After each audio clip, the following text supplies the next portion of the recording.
Do you want to know how to color database in Notion?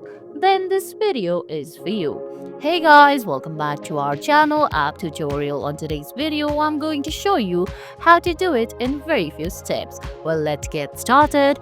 First of all, go ahead and open the Notion app on your laptop. Once you do that, go ahead and look for the page or the other documents that you want to colorize your database in. I'm gonna open this one right here. Now tap on empty space there.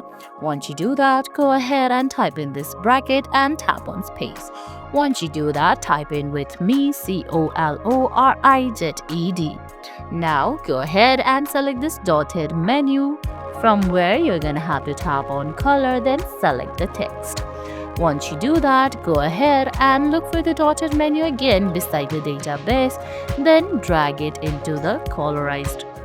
Then you can see you have successfully colorized your database in Notion. And guys, that's it. I hope you found this video helpful. If you did, please give it a thumbs up, leave a comment, subscribe to our channel and hit that bell icon. See you in the next video.